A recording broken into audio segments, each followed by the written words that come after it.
നമ്മൾ 1-ാം അധ്യായത്തിൽ പറഞ്ഞതുപോലെ യേശുക്രിസ്തുവിൻ്റെ ദൈവത്വം പറഞ്ഞു. 2-ാം അധ്യായത്തിൽ യേശുക്രിസ്തുവിൻ്റെ മനുഷ്യത്വമാണ് നമ്മൾ തുടർന്ന് പഠിക്കാൻ പോകുന്നത്. മനുഷ്യത്വം, യേശുക്രിസ്തു എന്തുകൊണ്ട് മനുഷ്യനായി തീർന്നു എന്നുള്ളതിനെ വിവരിക്കുന്നതിന് വേണ്ടിയാണ് 5 മുതൽ 8 വരെയുള്ള വാക്യങ്ങളിൽ നമ്മൾ വായിക്കുമ്പോൾ മനുഷ്യൻ്റെ പാസ്റ്റ് ലോകത്തെ പറ്റിയും പ്രസന്റ് ലോകത്തെ പറ്റിയും ഭാവി ലോകത്തെ പറ്റിയും 5-ാം വാക്യത്തിൽ പറഞ്ഞുകൊണ്ട് മനുഷ്യനെ ദൈവമാക്കിയതും മനുഷ്യൻ്റെ ഇന്നത്തെ അവസ്ഥയും വിശദീകരിച്ചുകൊണ്ട് നമ്മൾ കഴിഞ്ഞ ക്ലാസ്സിൽ സങ്കീർത്തനം 8-ാം അധ്യായത്തിലെ വാക്യം 5 മുതലുള്ള വാക്യങ്ങൾ ഇവിടെ കോട്ട് ചെയ്തിരിക്കുന്നത് വായിച്ച് നമ്മൾ ചിന്തിക്കുവാൻ നമുക്ക് ഇടയായിരുന്നു. അവിടെ എല്ലാവരും അത് ഓർക്കുന്നുണ്ടെന്ന് വിശ്വസിക്കുകയാണ്. ഇവിടെ ഈ വേദഭാഗത്ത് യേശുക്രിസ്തു മനുഷ്യത്വം എടുക്കുമ്പോൾ എന്തായിരുന്നു അതിൻ്റെ പിമ്പിലെ ചേതോവികാരം എന്നുള്ളൊരു ചോദ്യം വരും. നമ്മൾ 1-ാം അധ്യായത്തിൽ വായിച്ചത് he's greater than angels, equal to God, he's a creator, അവൻ സൃഷ്ടാവാണ്, ദൂതന്മാരെക്കാൾ വലിയവനാണ്, ദൈവമാണ്. അങ്ങനെയെങ്കിൽ 2-ാം അധ്യായത്തിൽ വരുമ്പോൾ യേശുക്രിസ്തുവിൻ്റെ മനുഷ്യത്വം എബ്രായ വിശ്വാസികളോട് വിവരിക്കുമ്പോൾ എന്തുകൊണ്ടാണ് അങ്ങനെ വന്നത്? ഇതിൻ്റെ അകത്ത് 2-3 കാര്യങ്ങൾ മനസ്സിലാക്കണം. എബ്രായ വിശ്വാസികളെ സംബന്ധിച്ച് അവർ ചിന്തിക്കുന്ന മശിഹ എന്ന് പറഞ്ഞു കഴിഞ്ഞാൽ, ഒരു യഹൂദനെ സംബന്ധിച്ച് അവരുടെ മശിഹ എന്ന് പറയുന്നത് അവരെ ഭരിക്കുവാൻ തക്കവണ്ണം വന്ന് ഈ ഭരണാധികാരത്തിൽ നിന്ന് വിടുവിച്ച് രാജാവായി തീരുന്ന ഒരു മശിഹയാണ് അവരുടെ മനസ്സിലിരിക്കുന്നത്. എന്നാൽ പൗലോസ് ഈ ലേഖനകർത്താവ് വിശദീകരിക്കുമ്പോൾ താൻ പറയുന്ന യേശു അവരുടെ ചിന്താഗതികളിൽ നിന്ന് വ്യത്യസ്തനാണ്. ഏറ്റവും ശാപമരണമേറ്റ, യഹൂദന്മാരെ സംബന്ധിച്ച് ഏറ്റവും വെറുക്കപ്പെടുന്ന ക്രൂശ് മരണം അനുഭവിച്ച് കഷ്ടതയും അടികളുമേറ്റ് ഇവൻ മശിഹയാണെന്ന് പറയുമ്പോൾ, ഇവൻ ദൈവത്തിൻ്റെ അഭിഷക്തനാണെന്ന് പറയുമ്പോൾ, അവൻ ദൈവമാണെന്ന് പറയുമ്പോൾ അവർക്ക് വിശ്വസിക്കാൻ സ്വല്പം ബുദ്ധിമുട്ടുണ്ട്. എന്നാൽ അതിനുവേണ്ടിയുള്ള ബേസിക് ആയിട്ടുള്ള കാര്യങ്ങൾ പറഞ്ഞുകൊണ്ടാണ് നമ്മൾ ഈ 5, 6, 7, 8 വാക്യങ്ങൾ വരെ പറഞ്ഞത്. നമ്മൾ കഴിഞ്ഞ ക്ലാസ്സിൽ അത് ചിന്തിച്ചതാ. ഇന്ന് ചിന്തിച്ചു പോകുമ്പോഴും ഞാൻ അതിനകത്ത് ചില കാര്യങ്ങൾ പറയാം. കാരണം ഇതിനകത്ത് ഞാൻ പറഞ്ഞ പോലെ യേശു കർത്താവിൻ്റെ മനുഷ്യത്വം എടുത്തതിൻ്റെ പിമ്പിലെ ചേതോവികാരം എന്താണെന്ന് ചോദിച്ചു കഴിഞ്ഞാൽ, നമ്മൾ പറയുന്നത്, നമ്മൾ റോമാലേഖനം പഠിക്കുകയൊക്കെ ചെയ്തായിരുന്നു, ദൈവത്തിൻ്റെ സ്നേഹവും ദൈവത്തിൻ്റെ നീതിയും വെളിപ്പെട്ടതാണ്. അല്ലെങ്കിൽ നമ്മൾ ഇവിടെ ഈ വേദഭാഗത്ത് വായിക്കുമ്പോൾ 9-ാം വാക്യം തുടങ്ങുന്നത്, 2-ാം അധ്യായത്തിന് 9-ാം വാക്യം തുടങ്ങുമ്പോൾ എങ്കിലും ദൈവകൃപയാലെന്ന് പറഞ്ഞുകൊണ്ടാണ്. ദൈവത്തിൻ്റെ കൃപ, ദൈവത്തിൻ്റെ ഗ്രേസ്, അൺമെരിറ്റഡ് ഫേവർ, ഒരു പ്രവൃത്തിയും ചെയ്യാതെ നമ്മളോട് കാണിക്കുന്ന ദൈവത്തിൻ്റെ ആ കരുതൽ വെളിപ്പെട്ടു വന്നു. അതുകൊണ്ട് ദൂതന്മാരെക്കാളും ശ്രേഷ്ഠനായവൻ ദൂതന്മാരെക്കാളും താണു വന്നു എന്നാണ് ഈ 2-ാം അധ്യായത്തിൽ നമുക്കതിൻ്റെ വിശദീകരണമായിട്ട് ലേഖനകർത്താവ് നമ്മളോട് പറയുന്നത്. നമുക്കറിയാം, അനേകരും താണ് ഈ ലോകത്തിൽ വരുന്നവരെ കണ്ടിട്ടുണ്ട്. നമ്മൾ ബുദ്ധനൊക്കെ നമ്മൾ പഠിച്ചിട്ടുണ്ട്. അവരൊക്കെ പല നിലകളിൽ അവർ തങ്ങളുടെ സൗഭാഗ്യവും തങ്ങളുടെ സമ്പത്തും തങ്ങളുടെ പൊസിഷനും ഒക്കെ നഷ്ടപ്പെടുത്തി, തങ്ങളുടെ ഫെയിമും ഫോർച്യൂണും ഒക്കെ നഷ്ടപ്പെടുത്തി താണുപോയ അനേകരെ നമ്മൾ കണ്ടിട്ടുണ്ട്. മദർ തെരേസ, അതുപോലെ തന്നെ മഹാത്മാഗാന്ധി. നമുക്കറിയാം, അവരൊക്കെ അവരുടെ എല്ലാ നന്മകളുമൊക്കെ സൗഭാഗ്യമൊക്കെ മാറ്റിയിട്ട് അവരെന്ത് ചെയ്തു, അവർ താണു വന്ന് നമ്മൾ കാണുന്നു. പക്ഷെ അവരൊക്കെ വന്നതിൻ്റെ ഉദ്ദേശം എന്തായിരുന്നു? നമുക്കറിയാം, ഇപ്പോൾ ചില ബുദ്ധൻ എന്ന് പറഞ്ഞു കഴിഞ്ഞാൽ ലോകത്തിലെ കഷ്ടതയെല്ലാം കണ്ടേച്ച് അയ്യോ ഈ ലോകം ഇങ്ങനെയാണല്ലോ എന്ന് വിചാരിച്ചിട്ട് പോയതാണ് ബുദ്ധന്. പിന്നെ ഈ നമ്മൾ മദർ തെരേസയൊക്കെ ആണെങ്കിൽ കരുണ, ജനങ്ങളോട്, കഷ്ടതയിൽ കിടക്കുന്ന ജനങ്ങളോട് ഒരു കരുണ തോന്നി, അവരോടൊരു ദയ തോന്നി താൻ അവിടെ ചെല്ലുന്ന നമ്മൾ വായിക്കുന്നുണ്ട്. എന്നാൽ ചില വലിയ ഈ ഇംഗ്ലണ്ടിലെ ഒരു വലിയ ദൈവദാസനെ പറ്റി കിട്ടും. അദ്ദേഹം അവിടുത്തെ ഏറ്റവും ടോപ്പ് ലോർഡ്ഷിപ്പിലുള്ള ഒരാളായിരുന്നു. അദ്ദേഹം ക്രിസ്തുവിൻ്റെ സ്നേഹം ഉളി വന്നപ്പോൾ തൻ്റെ സമ്പത്ത് മില്യൺസ് ഓഫ് ഡോളേഴ്സ് താൻ എല്ലാം ഇട്ടേച്ച് ചൈനയ്ക്ക് പോയത് ഞാൻ വായിക്കാനിടയായി. അതുപോലെ തന്നെ അനേകരെ നോക്കുമ്പോൾ അവർ ചില പല നിലകളിലുള്ള വിഷയങ്ങൾ കൊണ്ട് അവർ സൗഭാഗ്യം ഉപേക്ഷിക്കാറുണ്ട്. എന്നാൽ ദൈവമായിരുന്നവൻ എന്തുകൊണ്ട് ഉപേക്ഷിച്ചു? തൻ്റെ സൗഭാഗ്യങ്ങൾ ഉപേക്ഷിച്ച് താൻ മനുഷ്യനായി എന്നുള്ള ചോദ്യത്തിന് ഈ 2-ാം അധ്യായത്തിൽ നമ്മൾ തുടർന്ന് വായിക്കുന്ന വേദഭാഗങ്ങളാണ് ഉത്തരം നൽകുന്നത്. ഇന്ന് രാത്രികാലം നമുക്ക് മനസ്സിലാക്കേണ്ട കാര്യം, നിത്യനായ പുത്രൻ, സ്വർഗത്തേക്കാൾ ഉന്നതനായവൻ, അതുപോലെ തന്നെ ദൂതന്മാരാൽ വാഴ്ത്തപ്പെട്ടവൻ, എന്നാൽ സകലതും താൻ ഒഴിഞ്ഞു വെച്ച്, തൻ്റെ ഫോർച്യൂണും തൻ്റെ സൗഭാഗ്യങ്ങളും ഒഴിഞ്ഞു വെച്ച് ഈ മനുഷ്യനായിട്ട് വന്നത് എന്താണെന്ന് ചോദിച്ചാൽ, നമ്മൾ കഴിഞ്ഞ ക്ലാസ്സിൽ പഠിച്ചതുപോലെ അധികാരം നഷ്ടപ്പെട്ട മനുഷ്യനെ വീണ്ടെടുക്കുന്നതിന് വേണ്ടിയാണ്. അതാണ് നമ്മൾ 5-ാം വാക്യത്തിൽ നമ്മൾ വായിച്ചത്. 5-ാം വാക്യത്തിൽ വായിച്ച ഭാവി ലോകത്തെ പറ്റി വായിച്ചു. കഴിഞ്ഞ ക്ലാസ്സിൽ നമ്മൾ പറഞ്ഞതാണ്. പഴയ ലോകത്തിൽ നമ്മൾ വായിക്കുന്നത്, അവിടെ സകല അധികാരവും മനുഷ്യനുണ്ടായിരുന്നു. അധികാരം മുഴുവൻ ലഭിച്ച മനുഷ്യന്റെ മുമ്പിൽ സകല ജീവജാലങ്ങളും അവന്റെ മുമ്പിൽ വന്ന് കീഴടങ്ങി നിൽക്കുമായിരുന്നു. നമുക്കറിയാവുന്ന കാര്യങ്ങൾ. അതായിരുന്നു പാസ്റ്റ് വേൾഡ് എന്ന് പറയുന്നത്, കഴിഞ്ഞ കാല ലോകം എന്ന് പറയുന്നത്.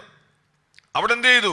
അവര് നമുക്ക് പറയുന്നത്, ഉൽപ്പത്തി പുസ്തകത്തിൽ വായിക്കുമ്പോൾ 2-ാം അധ്യായത്തിന്റെ 19-20 വാക്യങ്ങളിൽ നമുക്കറിയാം. കഴിഞ്ഞ നമ്മൾ റോമാലയനം വായിച്ചോ പഠിച്ചതാണ്. അവിടെ മനുഷ്യന്റെ മുമ്പിൽ എല്ലാ മൃഗങ്ങളും വന്നു, അവനവയ്ക്ക് പേരിട്ടു. ഞാൻ വിചാരിക്കുന്ന സിംഹമൊക്കെ അവൻ്റെ മുമ്പിൽ പഞ്ചപുച്ഛം അടക്കിയിരുന്നു. കാര്യം സകലത്തെയും നിർമ്മിച്ചിട്ട് ദൈവം പറഞ്ഞു, നീ ഇതിൻ്റെ മേൽ വാഴുക, റെയിൻ ഓവർ ഓൾ ദിസ്, ഇതിൻ്റെ മേൽ നീ അധികാരിയായിട്ട് വാഴണമെന്ന് പറഞ്ഞു കഴിഞ്ഞപ്പോൾ അങ്ങനെ വാണ ഒരു മനുഷ്യൻ. അതായിരുന്നു പാസ്റ്റ് വേൾഡ് എന്ന് പറയുന്നത്. എന്നാൽ ആ മനുഷ്യൻ എന്ത് പറ്റിയെന്ന് ചോദിച്ചു കഴിഞ്ഞാൽ, പാപം ചെയ്ത് അവൻ നഷ്ടപ്പെട്ടു പോയി. അതാണ് പ്രസന്റ് വേൾഡ് എന്ന് പറയുന്നത്. ഞാൻ പറയാം, ഈ പ്രസന്റ് വേൾഡിന്റെ പ്രത്യേകത എന്താണെന്ന് ചോദിച്ചു കഴിഞ്ഞാൽ, എല്ലാം താറുമാറായി. ദൈവം സകലതും മനുഷ്യന് വേണ്ടി ഉണ്ടാക്കിയിട്ടാണ് ഏദൻ തോട്ടത്തിൽ മനുഷ്യനെ സൃഷ്ടിച്ചത്. ഇന്ന് മനുഷ്യൻ തനിക്ക് ദൈവത്തിൻ്റെ സൃഷ്ടിപ്പിനകത്തുനിന്ന് ഒന്നും കിട്ടാതെ പാപത്താൽ ലോകമനുഷ്യൻ ഡിസ്റ്റോർട്ടഡ് ആയിട്ട് യാതൊരുവിധ നന്മയും അനുഭവിക്കാൻ കഴിയാതെ പ്രശ്നങ്ങളും പ്രതിസന്ധികളും പകയും പിണക്കവും സ്വാർത്ഥതയും നിറഞ്ഞ് പാപത്തിൻ്റെ ഫലമായി മനുഷ്യൻ അന്യോന്യം നഷ്ടപ്പെട്ടു പോകുന്നൊരു ലോകത്താണ് നമ്മൾ ജീവിക്കുന്നത്. ഇവിടെ നമുക്കറിയാം, ഈ ഉൽപ്പത്തി പുസ്തകത്തിൽ കണ്ടതിൽ നിന്ന് വ്യത്യസ്തമായിട്ട് അവിടെ ആദം ഒന്ന് വിളിച്ചായിരുന്നേ, പട്ടിയൊക്കെ ഇങ്ങ് വന്നേനെ. പട്ടി, സിംഹം, ആന ഒക്കെ വന്നേനെ. ഇപ്പം ഞാൻ പണ്ട് പറഞ്ഞ പോലെ, ഇപ്പം നമ്മളെ കണ്ട വഴി കൂടെ പോകുന്ന കില്ലപ്പെട്ടി വരെ കുരച്ചുകൊണ്ട് ഓടിക്കും. നമ്മൾ വേണ്ട ജീവനം കൊണ്ട് ഓടിക്കണം. എന്തുകൊണ്ടാണെന്ന് ചോദിച്ചു കഴിഞ്ഞാൽ, പണ്ട് ഇതിൻ്റെ മേലെ അധികാരമുള്ളവനായിരുന്നു നമ്മൾ ഇതിൻ്റെ മേൽ ജയാളിയായിരുന്നു.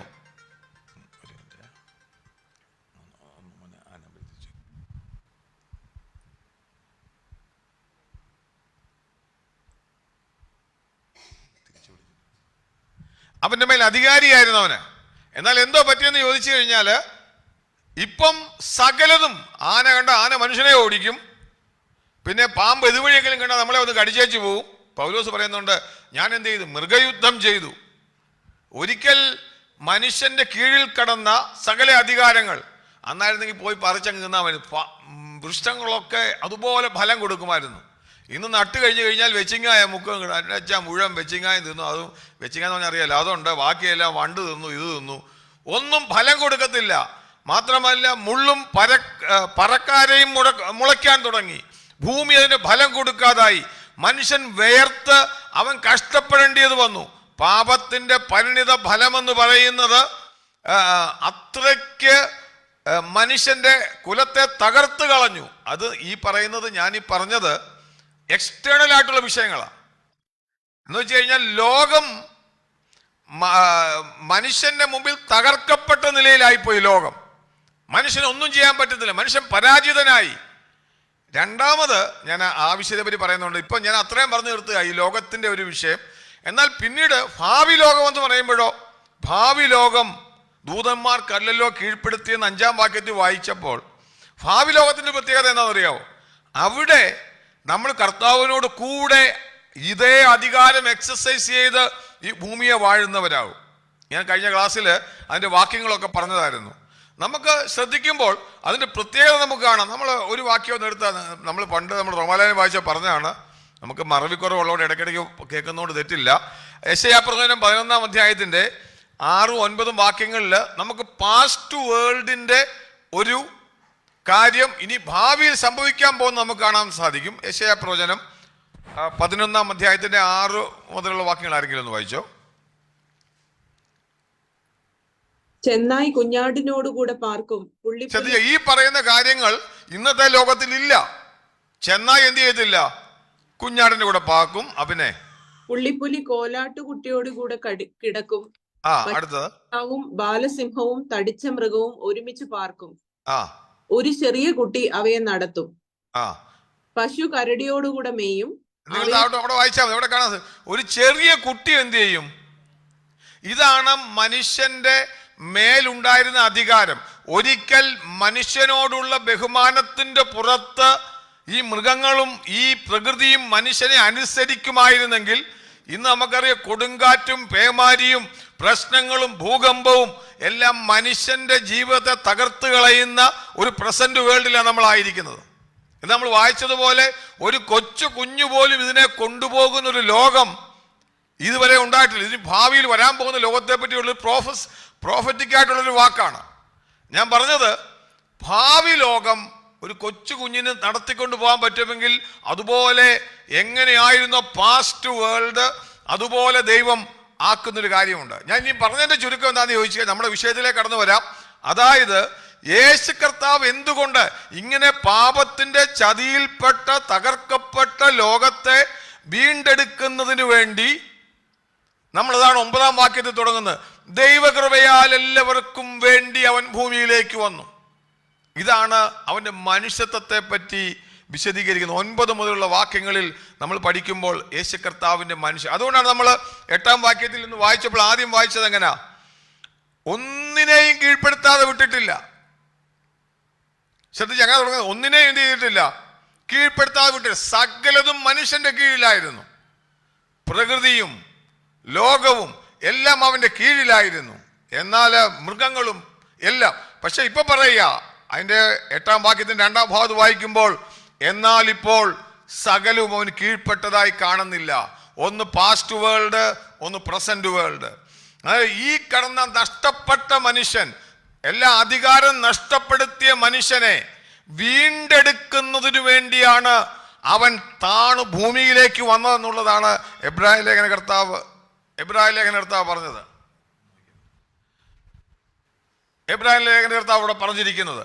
ഇന്ന് നമ്മൾ ദൈവസന്നിധിയിലായിരിക്കുമ്പോൾ ഒരു കാര്യം മനസ്സിലാക്കേണ്ടത്, തീർച്ചയായിട്ടും കർത്താവ് ഭൂമിയിൽ വന്നത് നമ്മളെ തിരികെ ദൈവത്തിന്റെ വീണ്ടെടുപ്പ് നടത്തി നഷ്ടപ്പെട്ടതിനെ തിരികെ കൊണ്ടുവരുവാൻ, അല്ലെങ്കിൽ ദൈവത്തിന്റെ ഒറിജിനൽ പ്ലാനിലേക്കുള്ള ഒരു പോക്കാണ്, ഒരു റിഡംഷനാണ് ഈ രക്ഷ. അതിനുവേണ്ടി അവൻ എന്ത് ചെയ്തു? മനുഷ്യനായിട്ട് ഈ ഭൂമിയിലേക്ക് കടന്നു വന്നു. ഇന്ന് രാത്രിയിൽ അതാണ് ദൈവത്തിന്റെ യഥാർത്ഥ പദ്ധതി എന്ന് പറയുന്നത്. നമുക്ക് വേണ്ടി ദൈവം ഒരുക്കിയിരുന്ന കാര്യങ്ങളെല്ലാം, എന്തൊക്കെ ദൈവം ഒരുക്കിയോ അതൊന്നും അതിൻ്റെതായിട്ടുള്ള ഒറിജിനൽ നിലയിൽ തരാതെ പരാജയപ്പെട്ടു പോകുമ്പോൾ, ഇന്ന് രാത്രികാലം നമുക്ക് മനസ്സിലാക്കാൻ പറ്റുന്നൊരു കാര്യം, ദൈവം നമുക്ക് വേണ്ടി ഒരുക്കിയിരിക്കുന്നത് അതിൽ നിന്ന് വ്യത്യസ്തം. അതിനെ വീണ്ടെടുക്കുവാൻ വേണ്ടി കർത്താവ് ഭൂമിയിലേക്ക് കടന്നു വന്നു. ഞാൻ നേരത്തെ പറഞ്ഞ പോലെ, ഒരിക്കൽ മനുഷ്യനോടുള്ള ഭക്തിയിൽ കൂടെ അല്ലെങ്കിൽ ബഹുമാനത്തിൽ കൂടെ മൃഗങ്ങൾ അനുസരിച്ചിരുന്നെങ്കിൽ, ഇന്ന് പലരും പട്ടിയൊക്കെ അനുസരിപ്പിക്കുന്നുണ്ട്. ഇന്നും മനുഷ്യനെ കൊണ്ടുള്ള പേടി കൊണ്ടാണ് അനുസരിപ്പിക്കുന്നത്. ആനയെ പിടിച്ചിരുന്നത് എന്താ? കയ്യിലൊരു വടി കാണും. വടി കൊണ്ട് അവൻ എന്ത് ചെയ്യും? എന്ന് വെച്ചാൽ ഒരിക്കൽ മനുഷ്യന്റെ വാക്കിനകത്ത് അധികാരം ഉണ്ടായിരുന്നത്, ഇന്നിപ്പോ അതൊന്ന് വ്യത്യസ്തം വന്നിട്ട് മനുഷ്യനുള്ള ഭയത്താൽ മാത്രമേ ഇവയെ കീഴ്പ്പെടുത്താൻ പറ്റത്തുള്ളൂ. കൂട്ടിലടച്ചു വെക്കണം, ഇങ്ങനെ വെച്ചിട്ട് നമ്മൾ വടിയൊക്കെ എടുത്ത് അടിച്ചൊക്കെ പേടിപ്പിച്ചെന്ത് ചെയ്യും? ഇതിനെ ഭയപ്പെടുത്തും. അതായത് സകലതും മാറി മറിഞ്ഞു. അവിടാണ് ഒരു ചോദ്യം ചോദിക്കുന്നത്, എന്താ മനുഷ്യനെ ഓർക്കേണ്ടതിന് അവൻ എന്തുമാത്രം, മനുഷ്യപുത്രനെ സന്ദർശിക്കേണ്ടതിന് അവൻ എന്ത്? നമ്മൾ വായിച്ചു. ഇന്ന് രാത്രിക്കാലം മനസ്സിലാക്കേണ്ടത്, ആ ഒരു ചോദ്യം നാച്ചുറലായിട്ട് ഉയരാം. അധികാരമെല്ലാം കൊടുത്ത മനുഷ്യൻ, സകലതും നശിപ്പിച്ച മനുഷ്യനെ വീണ്ടെടുക്കുവാൻ ദൈവത്തിന് അവനെ ഓർക്കാൻ എന്താണ് ഉണ്ടായിരുന്നത്? അവനെ നമ്മൾ വായിച്ചതുപോലെ തന്നെ അവനെ സന്ദർശിക്കേണ്ടതിന് അവൻ എന്തുമാത്രം എന്ന് ചോദിക്കുമ്പോൾ നമ്മൾ കാണുന്നത്, അത് 9-ാം വാക്യത്തിൽ അതിന്റെ ഉത്തരം തുടങ്ങുന്നത് എങ്ങനെയാണ്? ദൈവകൃപയാൽ. നമ്മൾ കഴിഞ്ഞ റോമാലേഖനം പഠിച്ചപ്പോൾ മനസ്സിലാക്കിയതാണ്, ദൈവത്തിന്റെ സ്നേഹവും ദൈവത്തിന്റെ നീതിയും ഒരുപോലെ മനുഷ്യകുലത്തിനു വേണ്ടി ദൈവത്തിന്റെ കൃപയായിട്ട് വ്യാപരിച്ചപ്പോൾ ദൈവത്തിന്റെ സ്നേഹം പറഞ്ഞു അവനെ വീണ്ടെടുക്കണം, നഷ്ടപ്പെട്ടു പോയവനെ വീണ്ടെടുക്കണമെന്ന് പറഞ്ഞപ്പോൾ ദൈവത്തിന്റെ നീതി പറഞ്ഞു ശിക്ഷ കൊടുക്കാതെ വീണ്ടെടുക്കാൻ പറ്റത്തില്ല. ഇത് രണ്ടും കൂടെ യോജിച്ചപ്പോൾ ദൈവകൃപ വെളിപ്പെട്ടപ്പോൾ നമ്മൾ വായിക്കുകയാണ് 9-ാം വാക്യത്തിൽ, എല്ലാവർക്കും വേണ്ടി മരണം ആസ്വദിക്കുവാൻ ഒരുവൻ ഈ ഭൂമിയിലേക്ക് വന്നു. മനുഷ്യൻ നഷ്ടപ്പെട്ട കാര്യങ്ങൾ ഞാൻ പറഞ്ഞപ്പോൾ ഒന്ന് നമുക്കറിയാം, പുറമേയുള്ള കാര്യങ്ങൾ നഷ്ടപ്പെട്ടു. ഞാൻ ഒന്ന് പറഞ്ഞതാണ്. ഒന്ന്, ഒരിക്കൽ മനുഷ്യൻ ലോകത്തെ നിയന്ത്രിക്കാൻ തക്കവണ്ണം പറ്റുമായിരുന്നെങ്കിൽ ഇന്ന് മനുഷ്യന്റെ നിയന്ത്രണത്തിന്റെ കീഴിലല്ല ലോകം. കൊടുങ്കാറ്റ് മനുഷ്യൻ ഇങ്ങനെ കാണുന്നുണ്ട്, ഇന്ന് വരുന്ന ഇന്നോട്ട് അടിക്കും, മാറിക്കോളാൻ പറയും, അങ്ങനെയൊക്കെ പറഞ്ഞ് രക്ഷപ്പെടാമെന്നുള്ളതല്ലാതെ ഇന്ന് ലോകം മനുഷ്യനെ നിയന്ത്രിക്കുകയാണ്. ഒരിക്കൽ മനുഷ്യൻ ലോകത്തെ നിയന്ത്രിച്ചിരുന്ന ലോകം ഉണ്ടായിരുന്നു. ഞാൻ പണ്ട് ഞങ്ങളുടെ ചെറുപ്പകാലത്തൊക്കെ ഞാൻ ഓർക്കുന്നുണ്ട്, ഈ ആശാരി ഉപദേശിയൊക്കെ ഞങ്ങളുടെ മാടവൺ അവിടെ വന്ന് മീറ്റിംഗ് ഒക്കെ നടത്തുമായിരുന്നു. ഞാൻ ചെറുപ്പത്തിൽ ഓർക്കുന്നുണ്ട്. ആ സമയത്ത് ഈ മഴയൊക്കെ വരുമ്പം ഈ അന്നത്തെ കാലത്ത് നമ്മുടെ പോലെ ഇന്നത്തെ പോലെ ഈ ബിൽഡിങ്ങുകളൊന്നുമില്ല മീറ്റിംഗ് നടത്താൻ വേണ്ടി. പബ്ലിക് പ്ലേസിലാണ് അവർ മീറ്റിംഗ് ഒക്കെ നടത്തിക്കൊണ്ടിരിക്കും. ചെറിയ ഓല വെച്ചോല്ലോ ഇങ്ങനെ ഇട്ടിരിക്കും. പക്ഷെ മഴ വന്നാൽ നനയും. അവരൊക്കെ വരുമ്പോൾ പണ്ട് കാലത്ത് പോലെ പ്രകൃതിയോട് അവർ കൽപ്പിക്കുമായിരുന്നു. ആ അധികാരത്തിൽ വെച്ച് കൽപ്പിച്ച് ഞാൻ കണ്ടിട്ടുണ്ട്. മഴയൊക്കെ മാറിപ്പോകുന്നതൊക്കെ കേട്ടിട്ടുണ്ട്. ഞാൻ പറഞ്ഞതിൻ്റെ കാര്യം എന്ന് വെച്ച് കഴിഞ്ഞാൽ അതുപോലെ പ്രകൃതിയുടെ മേൽ അധികാരമുള്ളവനായിരുന്നു മനുഷ്യൻ.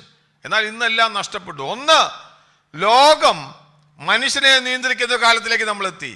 രണ്ടാമത്തെ ഒരു വിഷയം എന്ന് വെച്ചാൽ പാപം വന്നതോടുകൂടി മനുഷ്യന് സ്വയം നിയന്ത്രിക്കാൻ പറ്റുന്നില്ല. അതും വേറൊരു പ്രശ്നം. ഒന്ന്, ലോകം മനുഷ്യനെ നിയന്ത്രിക്കുന്നു. രണ്ടാമത് സിൻ കറപ്റ്റഡ് ആയപ്പോൾ മനുഷ്യന് തന്നെ നിയന്ത്രിക്കാൻ പറ്റുന്നില്ല. നമുക്ക് നമ്മെ തന്നെ നിയന്ത്രിക്കാൻ പറ്റുന്നില്ല. നമ്മൾ ചില സമയം അയ്യോ അച്ഛാ ഞാൻ ചിന്തിച്ചതല്ല, പെട്ടെന്ന് അങ്ങ് പറഞ്ഞുപോയി, അല്ലെങ്കിൽ ഞാൻ പെട്ടെന്ന് അങ്ങ് കോപിച്ചു പോയി, നമ്മൾ പറയാറില്ലേ? അല്ലെങ്കിൽ ചില പാപത്തിന്റെ കെണിയിൽപ്പെട്ടു പോകുന്നവർ, അവർക്ക് തന്നെ എന്ത് ചെയ്യാൻ പറ്റുന്നില്ല, കൺട്രോൾ ചെയ്യാൻ പറ്റുന്നില്ല. ചില അഡിക്ഷൻസിൽ വീണു പോകുന്നു. ചില സാഹചര്യങ്ങളിൽ അസാൻമാർഗിക പ്രവണതകളിൽ അവർ വീണു പോകുന്നു. കാരണം എന്താന്ന് ചോദിച്ചാൽ ഞാൻ പറഞ്ഞില്ലേ, സിൻ കറപ്റ്റഡായി ഈ പ്രസന്റ് വേൾഡ് അതിനകത്തായിരിക്കുകയാണ്. പ്രകൃതി മനുഷ്യനെ നിയന്ത്രിക്കുന്നു, മനുഷ്യന് സ്വയം നിയന്ത്രിക്കാൻ പറ്റുന്നില്ല. നമുക്കൊരു ഡിപ്രേവ്ഡ് നേച്ചർ വന്നു. അധപ്പതനം, ധാർമ്മികമായ അധപ്പതനം മനുഷ്യനുണ്ടായി പാപം വന്നതോടുകൂടി. അതുകൊണ്ടാണ് നമ്മൾ ഈ കാണുന്ന എല്ലാ നിലയിലുള്ള പരാജയം ഉണ്ടാകുന്നത്. ഒരുവൻ ക്രിസ്തുവിലാകുമ്പോൾ, അന്ന് ഞാൻ ഇതിൻ്റെ ഇടയ്ക്ക് വന്നാൽ പറഞ്ഞതല്ലേ ഉള്ളൂ കാര്യം, ഈ ധാർമ്മിക അധപ്പതനത്തിൽ നിന്ന് അവൻ മോചിതനായിക്കൊണ്ടേയിരിക്കും. അത് ആത്മീയ വളർച്ച എന്ന് പറയുന്നത്. ആത്മീയ പക്വത എന്ന് പറയുന്നത് അവൻ്റെ ജീവിതത്തിലെ ഈ അധപ്പതനം എന്തൊക്കെ നഷ്ടപ്പെട്ടു പോയോ അതിൽ നിന്ന് അവൻ ജയാളിയായി മുമ്പോട്ട് അവൻ്റെ ക്രിസ്തീയജീവിതം നയിക്കുന്നതാണ് ആത്മീയ വളർച്ച എന്ന് പറയുന്നത്. നമുക്കിവിടെ ഈ വാക്യത്തിലേക്ക് നമുക്കിനിയും തുടർന്ന് നമ്മുടെ ഈ വാക്യത്തിലേക്ക് കടന്നു വരാം. അതിൻ്റെ 8-ാം വാക്യത്തിൽ എട്ടാം വാക്യം അവസാനം ഒന്ന് വായിച്ചു. 8-ന്റെ 2-ാമത്തെ പാട്ടൊന്ന് വായിച്ചു. ദൈവകൃപയാൽ എല്ലാവർക്കും വേണ്ടി മരണം ആസ്വദിപ്പാൻ ദൂതന്മാരിൽ അല്പം ഒരു താഴ്ച വന്നവനായ യേശു മരണം അനുഭവിച്ചത് കൊണ്ട് അവനെ മഹത്വവും ബഹുമാനവും 8-ാം വാക്യത്തിന്റെ അവസാനത്തെ ഭാഗം മാത്രം. സകലവും അവന് കീഴാക്കിയതിൽ ഒന്നിനെയും കീഴ്പ്പെടുത്താതെ വിട്ടില്ല, എന്നാൽ ഇപ്പോൾ സകലവും അവന് കീഴ്പ്പെട്ടതായി കാണുന്നില്ല. മതി. ഇവിടെ സകലതും അവന് കീഴ്പ്പെട്ടതായിട്ട് ഇപ്പോൾ എന്ത് ചെയ്യുന്നില്ല, കാണുന്നില്ല. അത് നമുക്ക് നോക്കിയാലും അറിയാം. അത് എബ്രായ വിശ്വാസികളോട് ലേഖനകർത്താവ് പറയുക, നീ ഒന്ന് വെളിയിലോട്ട് നോക്കിക്കേ, ഒരിക്കൽ കീഴ്പ്പെടുത്തിയതായിരുന്നു. എന്നാൽ നമ്മൾ വായിക്കുന്നുണ്ട് കീഴ്പ്പെടുത്തിയത് എങ്ങനെയാണെന്ന് സങ്കീർത്തനത്തിൽ വായിക്കുന്നു. ഇവിടെ വാക്യം എഴുതിയിട്ടുണ്ട്, നമ്മൾ ആ ഭാഗത്ത് പറയുന്നുണ്ട്, തേജസ്സും ബഹുമാനവും അവനെ എന്ത് ചെയ്തിരിക്കുന്നു, ക്രൗണ്ട് ഹിം വിത്ത് ഗ്ലോറി എന്ന് എഴുതിയിരിക്കുന്നത്. അവനെ എന്ത് ചെയ്തിരിക്കുന്നു, തേജസ്സും ബഹുമാനവും ദൈവവും അണിയിച്ച് അവനെ അധികാരിയാക്കി വച്ചിരുന്നു. അതാണ് ഈ ക്രൗണ്ട് എന്ന് പറയുമ്പോൾ, അതാണ് അധികാരത്തെ കാണിക്കുന്നത്. എന്നാൽ എന്തു പറ്റി, ഇതെല്ലാം പോയി, ഇപ്പോൾ നമ്മൾ അങ്ങനെ കാണുന്നില്ല എന്ന് പറഞ്ഞുകൊണ്ടാണ് ഇവിടെ ഈ ഒരു ചോദ്യം വരുമ്പോൾ താൻ ഭൂമിയിലേക്ക് നോക്കി, അല്ലെ മനുഷ്യരെ നോക്കി എഴുതുകയാണ്, അധികാരമില്ലാത്തവനായി കാണുന്നു. എന്നാൽ അതിൻ്റെ 9-ാം വാക്യം തുടങ്ങുന്നത് നമ്മൾ മലയാളം ബൈബിളിൽ, ഇംഗ്ലീഷ് ബൈബിൾ ഉണ്ടെങ്കിൽ എന്ന് വായിച്ചാൽ, ഇംഗ്ലീഷ് ബൈബിൾ ഇങ്ങനെ തുടങ്ങുന്നത്, ആരെങ്കിലും ഉണ്ടെങ്കിൽ എടുത്ത് നോക്കിയാൽ മതി പഠിക്കാൻ വേണ്ടി. നമ്മുടെ മലയാളം ബൈബിളിലെ വാക്യം ഏറ്റവും അവസാനമാണ്. ഞാനത് ഇംഗ്ലീഷ് ബൈബിൾ കണ്ടിന്യൂസ് വായിക്കുമ്പോൾ വളരെ രസകരമുണ്ട്. ഇങ്ങനെ എഴുതിക്കുന്നത്, we do not see all things put under him. നമ്മൾ കാണുന്നില്ല. പക്ഷെ അടുത്ത വാക്യം തന്നെ 9-ാം വാക്യം തുടങ്ങുന്നതെന്ന് അറിയാമോ, ബട്ട് വി സീ ജീസസ് എന്ന് പറഞ്ഞാൽ തുടങ്ങുന്നത്. നമ്മൾ എന്ത് ചെയ്യുന്നു? ഞാൻ കിങ് ജെയിംസ് വേർഷനിലൊക്കെയാണ് പറഞ്ഞത്. അതിൻ്റെ 9-ാം വാക്യം തുടങ്ങുന്നത് ബട്ട് വി സീ ജീസസ്. നമ്മൾ എന്ത് ചെയ്യുന്നു? ഒന്ന് നമ്മൾ നോക്കുന്ന ഉടനെ കീഴ്പ്പെട്ടതായി കാണുന്നില്ല. അടുത്ത വാക്യം എന്താ തുടങ്ങുന്നത്? എന്നാൽ നമ്മൾ ക്രിസ്തുവിനെ കാണുന്നു. But we see Jesus. Malayalam ബൈബിളിൽ അത് ഏറ്റവും അവസാനം, ആ വാക്യത്തിന്റെ അവസാനമാണ് തിരിഞ്ഞാ വന്നിരിക്കുന്നത്. അണിഞ്ഞവനായി നാം കാണുന്നു. നാം ആരെ കാണുന്നു എന്ന് ചോദിച്ചു കഴിഞ്ഞാൽ ക്രിസ്തുവിനെ കാണുന്നു. അതായത് നമ്മൾ ഇത് രണ്ടും നമ്മൾ പറഞ്ഞ ഒരു കമ്പാരിസൺ പോലെ. അച്ഛാ, അവിടെ നോക്കുമ്പോൾ ഞാൻ കാണുന്നില്ല, ഇവിടെ ഞാൻ ആരെ കാണുന്നു? ക്രിസ്തുവിനെ കാണുന്നു. അതപ്പതിച്ച എന്ന് വെച്ചാൽ പാപത്തിന്റെ കുടിയിൽ ഡിപ്രേവ്ഡ് നേച്ചറുള്ള, സകലത്തിലും പാപത്തിന്റെ കെണിയിൽ പെട്ടുപോയ, അധികാരം നഷ്ടപ്പെട്ട മനുഷ്യനെ സംബന്ധിച്ച് അവൻ ഇപ്പോൾ ഉള്ള രക്ഷ എന്ന് പറഞ്ഞ ക്രിസ്തുവിനെ കാണുന്നു എന്ന് പറഞ്ഞുകൊണ്ട് അവനെ എങ്ങനെ കാണുന്ന ഇനിയുള്ള വാക്യങ്ങൾ നമ്മൾ വെച്ച് കഴിഞ്ഞാൽ ഒരു കാര്യം മനസ്സിലാക്കേണ്ടത്, ഈ എബ്രായ വിശ്വാസികളോട് ചോദിച്ചു കഴിഞ്ഞാൽ ക്രിസ്തുവിനെ കാണുന്നു അല്ലെങ്കിൽ യേശുവിനെ എങ്ങനെ ഇരിക്കുന്നത്? We see Jesus. നമ്മൾ എന്ത് ചെയ്യുന്നു? യേശു ക്രിസ്തുവിനെ കാണുന്നു. നമ്മൾ എങ്ങനെ അവർ കാണുന്നു? അവരോട് ചോദിച്ചാൽ അവരെങ്ങനെ കാണുന്നു ചോദിച്ചു കഴിഞ്ഞാൽ നമ്മളെങ്ങനെയാ കാണുന്നത് യേശുവിനെ? നമ്മൾ കേൾക്കുമ്പോൾ നമ്മളോടും ചോദിക്കാൻ വേണമെങ്കിൽ യേശുവിനെ കാണുന്നത് എങ്ങനെയാ? നമ്മുടെ വിശ്വാസ കണ്ണുകൾ കൊണ്ട് നമ്മൾ കാണുക. ഒന്ന് നമുക്ക് വ്യക്തമായിട്ട് കാണാം. പ്രകൃതിയിൽ നോക്കിയാൽ നമുക്കറിയാം ഒന്നും എന്തല്ല, നമ്മുടെ കീഴിലല്ല. പക്ഷേ നമുക്കൊരു കാര്യം അറിയാം. അതുകൊണ്ടാണ് എബ്രായ ലേഖനത്തിൽ വിശ്വാസത്തെ പറ്റി പറയുമ്പോൾ കാണാത്ത കാര്യങ്ങളുടെ നിശ്ചയമാകുന്നു നമ്മൾ വായിക്കുന്നത്. എന്താ വിശ്വാസം എന്നെന്താ? ആശിക്കുന്നതിന്റെ ഉറപ്പും കാണാത്ത കാര്യങ്ങളുടെ നിശ്ചയവുമാകുന്നു. നമ്മളിപ്പോൾ ആരെ കാണുന്നു? യേശുവിനെ കാണുന്നു എന്ന് പറഞ്ഞുകൊണ്ട്. അതുപോലെ മാത്രമല്ല, എബ്രായ ലേഖനം 11:27 ആ വാക്യം ഒന്ന് വായിച്ചോ. 11:27 വായിക്കുമ്പോൾ ഇതേ വാക്യത്തിന്റെ നിലയിൽ ഒരു ഭാഗം കൂടെ മോശയുടെ ജീവിതത്തിൽ വായിക്കുന്നുണ്ട്. വായിച്ചോ. വിശ്വാസത്താൽ അവൻ അദൃശ്യ ദൈവത്തെ കണ്ടതുപോലെ ഉറച്ചു നിൽക്കിയാൽ രാജാവിന്റെ കോപം. ശ്രദ്ധിക്കുക, അദൃശ്യ ദൈവത്തെ എന്ത് ചെയ്തു? കണ്ടതുപോലെ ഉറച്ചു നിന്നു. അവൻ കണ്ടെന്നല്ല, അദൃശ്യ ദൈവത്തെ കണ്ടതുപോലെ ഉറച്ചു നിന്നു. നമ്മൾ ഇവിടെ വായിക്കുന്നത് നാം യേശുവിനെ കാണുന്നു. എങ്ങനെ കാണുന്നത്? അവിടാണ് നമ്മുടെ വിശ്വാസത്തിന്റെ ഉറപ്പ് വരേണ്ടത്. നമ്മൾ പാട്ടിനകത്ത് പാടിയപ്പോൾ ഞാൻ പറഞ്ഞൊരു കാര്യം പറഞ്ഞല്ലോ, നമ്മുടെ വിശ്വാസ ജീവിതത്തിന് ദൈവം ആഗ്രഹിക്കുന്ന ഉറപ്പാണ്. മുമ്പിലൊന്നും കാണുന്നില്ലെങ്കിലും ഒരു ഉറപ്പ് നമുക്കുണ്ട്. അദൃശ്യനായ ദൈവത്തെ നാം കാണുകയാണ്. അവൻ എൻ്റെ കൂടെ ഉണ്ടെന്നുള്ള ബോധ്യം നമുക്കുണ്ടാകുകയാണ്. അതാ നമ്മുടെ ക്രിസ്തീയ ജീവിതത്തിന്റെ മുമ്പോട്ടുള്ള ആ ഉറപ്പെന്ന് പറയുന്നത്. പല ആൾക്കാരും പലപ്പോഴും നമ്മൾ കാണുന്നതിൽ മാത്രം ആശ്രയിക്കുമ്പോഴാണ് നമ്മൾ പരാജയപ്പെട്ടു പോകുന്നത്. എന്നിട്ട് ഇവിടെ നമ്മൾ വായിക്കുമ്പം ഈ വാക്യത്തിൽ 9-ാം വാക്യത്തിൽ നമ്മൾ വായിക്കുമ്പോൾ ഇവിടെ ക്രിസ്തുവിനെ വി സീ ജീസസ്, നമ്മൾ ക്രിസ്തുവിനെ കാണുന്നു. ഇനി മലയാളം ബൈബിളിലെ വാക്യം വായിച്ചോ. ഞാനത് പിന്നീട് സമയം പോലെ എക്സ്പ്ലെയിൻ ചെയ്തോളാം. 9-ാം വാക്യം ഒന്നുകൂടെ വായിച്ചേരെ. വേഴ്സ് 9. ദൈവകൃപയാൽ എല്ലാവർക്കും വേണ്ടി മരണം ആസ്വദിപ്പാൻ ദൂതന്മാരിലും അല്പം ഒരു താഴ്ച വന്നവനായ യേശു മരണം അനുഭവിച്ചതുകൊണ്ട് അവനെ മഹത്വവും ബഹുമാനവും അണിഞ്ഞവനായി നാം കാണുന്നു. മതി. ഈ ഒരു വാക്യം ചോദിച്ചാൽ ഇംഗ്ലീഷ് ഞാൻ വായിക്കാം. But we see Jesus who was made a little lower than the angels for the suffering of death, crowned with glory and honor, and that he by the grace of God should taste death for every man. ഇവിടെ നിങ്ങൾ വായിച്ചല്ലോ. ഇവിടെ നമ്മൾ യേശുവിനെ but we see Jesus എന്ന് പറഞ്ഞു. എങ്ങനെ കാണും? നിങ്ങൾ ഇതിൻ്റെ അകത്ത് നോക്കിയിട്ട് ഏതൊക്കെ നിലയിൽ കാണുന്ന വാക്യം ഒന്ന് ശരിക്കും വായിച്ചു നോക്കി. ഏത് നിലയിലൊക്കെ കാണുന്നുണ്ട് ഇതിൻ്റെ അകത്ത്? 2 നിലയിൽ നമുക്ക് കാണാൻ പറ്റും. ഞാൻ അങ്ങ് പറയുക, നിങ്ങൾ വായിച്ചു നോക്കിയാൽ മതി. നമ്മൾ വി സീ ജീസസ്, നമ്മൾ യേശുവിനെ കാണുന്നു. ഒന്ന്, ദൂതന്മാരിലും അല്പം താഴ്ച വന്നവനായി. 2 നിലയിൽ കാണാം. എങ്ങനെയാണ്? ഒന്ന്, ദൂതന്മാരിലും അല്പം താഴ്ച വന്നവനായിട്ട്. നമ്മൾ നേരത്തെ വായിച്ച 1-ാം അധ്യായത്തിൽ പറയുമ്പോൾ ദൂതന്മാരെക്കാളും ഉന്നതനായ ക്രിസ്തുവിനെ വിശദീകരിച്ചു. ഇവിടെ വന്നപ്പോൾ പറയുക, നമ്മൾ ഇപ്പൊ കാണുന്നത് എങ്ങനെയാ? വി സീ, ഇങ്ങനെ വായിക്കുന്നത് he made little lower than the angels. നാം കാണുകയാണ് മനുഷ്യനായ ക്രിസ്തുവിനെ. ഞാൻ പറഞ്ഞതിന് അർത്ഥം മനസ്സിലായോ? Little lower than the Angeles. അവൻ ദൈവമായിരുന്നപ്പോൾ എങ്ങനായിരുന്നു? അവൻ എബോവ് ഏഞ്ചൽസ്, ദൂതന്മാരിലും ശ്രേഷ്ഠനായിരുന്നവൻ. അവന്റെ ദൈവത്വമായിരുന്നു അവിടെ.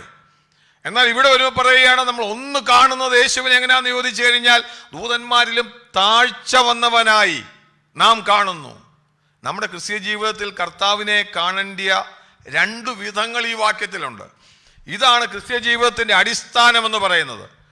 ഒന്ന്. രണ്ടാമത് നമ്മൾ കാണുന്നത് എങ്ങനെയാണെന്ന് ചോദിച്ചു കഴിഞ്ഞാൽ, വാക്യത്തിൽ എങ്ങനെ, നിങ്ങൾ വായിച്ചു നോക്കിയേ. മഹത്വവും ബഹുമാനവും അണിഞ്ഞവനായി നാം കാണുന്നു. അതെന്താണെന്നറിയാവോ?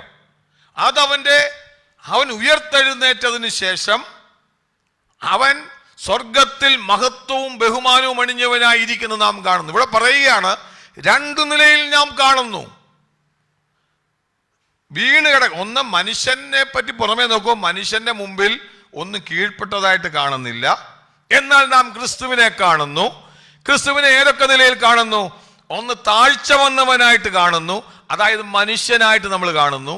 രണ്ടാമത് എന്ത് ചെയ്തു? മഹത്വവും ബഹുമാനവും അണിഞ്ഞവനായി കാണുന്നു, അതായത് ദൈവമായിട്ട് കാണുന്നു. ഇതാണ് നമ്മുടെ ക്രിസ്തീയ അടിസ്ഥാനത്തിൽ യേശു കർത്താവിനെ പറ്റിയുള്ള ഏറ്റവും വലിയ അടിസ്ഥാന ഉപദേശം. അവൻ സമ്പൂർണ്ണ ദൈവവും സമ്പൂർണ്ണ മനുഷ്യനുമായിരുന്നു. അതായത് നമുക്ക് വേണ്ടി അവൻ മനുഷ്യനായി ഭൂമിയിലേക്ക് ഇറങ്ങി വന്നു. അങ്ങനെ നമ്മൾ കാണണം. എന്തുകൊണ്ടാണെന്നറിയാവോ? ഇതിൽ ഏതെങ്കിലും ഒരു ഭാഗത്ത് നമ്മൾ തെറ്റിപ്പോയി കഴിഞ്ഞാൽ, ചില ആൾക്കാർ യേശു കർത്താവിൻ്റെ ദൈവത്വം മാത്രമേ വിശദീകരിക്കുന്നവരുള്ളൂ. എന്നാൽ വേറൊരു കൂട്ടർ യേശുക്രിസ്തു മനുഷ്യനായിരുന്നു മാത്രം പഠിപ്പിക്കുന്നവരുണ്ട്. ഇത് രണ്ടും തെറ്റാണ്. കാര്യം യേശുക്രിസ്തുവിന്റെ മനുഷ്യത്വം എന്തിനാന്ന് ചോദിച്ചു കഴിഞ്ഞാൽ, എബ്രായ ലേഖകർത്താവ് വിശദീകരിക്കുന്നത് യേശുക്രിസ്തുവിന്റെ മനുഷ്യത്വമാണ്. നമ്മൾ ദൈവം ആയിരുന്നുള്ള ആദ്യത്തെ അധ്യായത്തിൽ വിശദീകരിച്ചു. അത് രണ്ടും കൂടെ ചുരുക്കി പറയുകയാണ്. ഇത് രണ്ടും നമ്മൾ കാണുന്നുണ്ട്. മനുഷ്യത്വം എന്തിനാന്ന് ചോദിച്ചാൽ, അവൻ നമുക്ക് വേണ്ടി ശ്രേഷ്ഠ മഹാപുരോഹിതനായിരിക്കുന്നു എന്നുള്ളത് വിശദീകരിക്കുന്നതിന് വേണ്ടിയാ. ഒരിക്കലും ഒരു ദൈവം മാത്രമായിരിക്കുന്ന യേശു കർത്താവിന് നമുക്ക് വേണ്ടി, നമുക്ക് തുല്യമായിട്ട് പരീക്ഷിക്കപ്പെട്ടവനല്ലെങ്കിൽ നമുക്ക് വേണ്ടി എന്ത് ചെയ്യത്തില്ല? ഒരു മഹാപുരോഹിതനായിട്ട് നമ്മുടെ കഷ്ടതയിൽ നമ്മളോട് ചേർന്ന് നിന്ന് നമുക്ക് വേണ്ടി പക്ഷപാതം ചെയ്യാൻ പറ്റത്തില്ല. അതുകൊണ്ട് അവൻ്റെ മനുഷ്യത്വവും നമ്മൾ മനസ്സിലാക്കണം. ഇനി ഇവിടെ ദൂതന്മാരിലും അല്പം താഴ്ച വന്നവനായി എന്ന് പറയുന്നു. അവൻ എങ്ങനെ താഴ്ചയുള്ളവനായി? അടുത്ത ചോദ്യം ഞാൻ ഈ വാക്യത്തിൽ നിന്ന് ചോദിക്കുക. എങ്ങനെ അവൻ താഴ്ചയുള്ളവനായി? How and why did Jesus made a little lower than the angel? നിങ്ങൾ ഈ വാക്യത്തിൽ നോക്കിയാൽ അറിയാം. നമുക്ക് എങ്ങനെ അവൻ താണവനായെന്ന് ചോദിച്ചാൽ, നമുക്ക് ഫിലിപ്പിയ ലേഖനത്തിൽ ഇവിടെ പറഞ്ഞേക്കുന്നത് വേറൊരു ഭാഗമാണ്. ശരിക്കും നമ്മൾ ഹൗ ഹി എംഡീഡ് ഹിംസെൽഫ് എന്ന് ചോദിച്ചു കഴിഞ്ഞാൽ, ഹൗ എന്ന് ചോദിച്ചു കഴിഞ്ഞാൽ ഹി എംഡീഡ് ഹിംസെൽഫ്. ഫിലിപ്പിയ ലേഖനത്തിൽ നമുക്ക് അറിയത്തില്ലെങ്കിൽ നമുക്കറിയാവുന്ന വാക്യമാണ്. എടുത്തോ, ഫിലിപ്പിയ ലേഖനം 2-ാം അധ്യായത്തിൽ എങ്ങനെ അവൻ മനുഷ്യനായി തീർന്നു. എടുത്തോ, ഫിലിപ്പിയ ലേഖനം 2-ാം അധ്യായത്തിൻ്റെ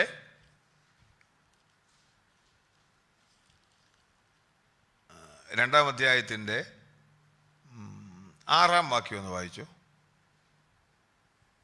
അവൻ ദൈവരൂപത്തിലിരിക്കെ ദൈവത്തോടുള്ള സമത്വം മുറുകെ പിടിച്ചുകൊള്ളണം എന്ന് വിചാരിക്കാതെ ദാസരൂപമെടുത്ത് മനുഷ്യ സാദൃശ്യത്തിലായി തന്നെത്താൻ ഒഴിച്ച് വേഷത്തിൽ മനുഷ്യനായി വിളങ്ങി തന്നെത്താൻ താഴ്ത്തി മരണത്തോളം, ക്രൂശിലെ മരണത്തോളം തന്നെ അനുസരണമുള്ളവനായി തീർന്നു. ശ്രദ്ധിക്കുക, നമ്മൾ വായിക്കുന്നത് ഇങ്ങനെയാണ്. 6-ാം വാക്യം തൊട്ട്, ദൈവരൂപത്തിലിരിക്കെ എന്ത് ചെയ്തു?